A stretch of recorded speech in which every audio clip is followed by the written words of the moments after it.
Hello बच्चों, आइए प्रश्न को पढ़ते हैं। एक थैले में से जिसमें 5 लाल, 4 सफेद और 3 काली गेंदें हैं, 3 गेंदें निकाली जाती है। उन विधियों की संख्या जिनमें ऐसा किया जा सकता है जिसमें कम से कम 2 लाल गेंद हो है। तो ये हमें बताना है। प्रश्न को हल करने से पहले बच्चों हम लिख लेते हैं प्रश्न के लिए मुख्य अवधारणा। तो प्रश्न के लिए मुख्य अवधारणा मुख्य अवधारणा में हम प्रश्न से संबंधित या फिर प्रश्न को किस प्रकार हल किया जाएगा उसकी बात यहाँ पर करेंगे। तो समझिएगा आप कि यहाँ पर हम एक सूत्र लगाएंगे कि हम जानते हैं एन विभिन्न वस्तुओं में से आर विभिन्न वस्तुओं को लेकर बनने वाले संचयों की संख्या एन सी आर होती है। और जिसको हल करने का सूत्र क्या होता है, एन का क्रम गुणित आर का क्रम गुणित एन माइनस आर का क्रम गुणित। तो यह सूत्र आपको इस प्रश्न में याद रखना है। अब हम इस प्रश्न को हल करते हैं। यहाँ से देखिए, हल करेंगे तो सबसे पहले जो दिया है उसकी बात करेंगे। हमारे पास क्या क्या है पहले हम उसे लिख लेते हैं। तो हमारे पास है 5 लाल,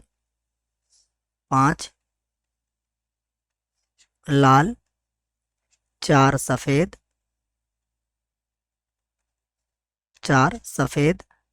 3 काली गेंद, 3 काली गेंद है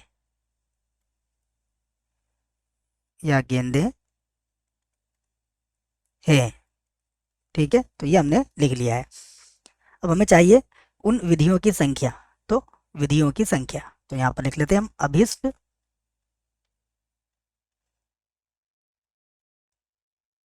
अभिष्ट विधियों की संख्या।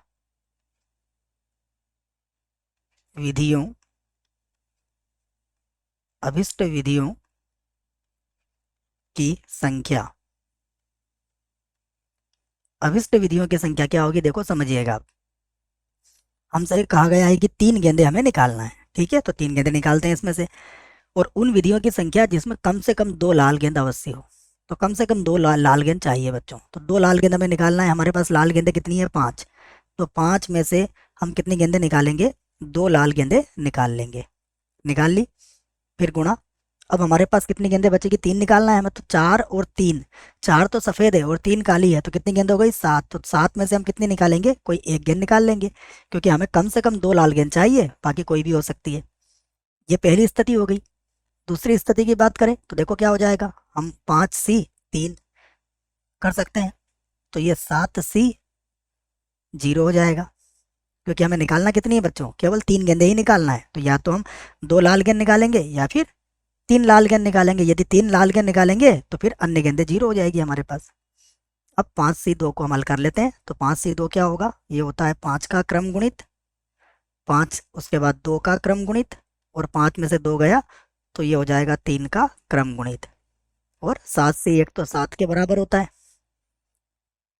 उसके बाद प्लस ये भी हो जाएगा 5 का क्रम गुणित,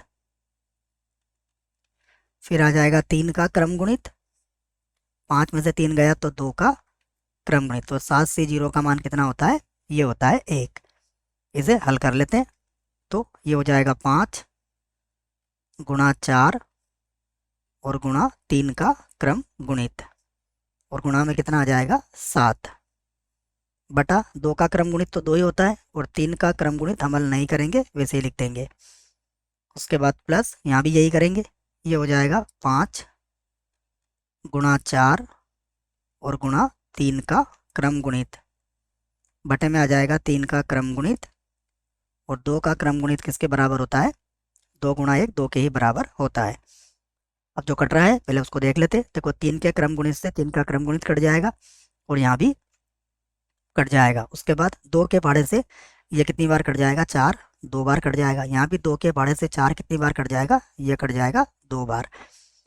अब अगर आप देखते हैं तो ये हो जाएगा 5 का 2 से गुणा करेंगे तो कितना हो जाएगा, 10। 10 को 7 से गुणा कीजिए, 70। 70 और 10 कितना हो जाएगा, 80।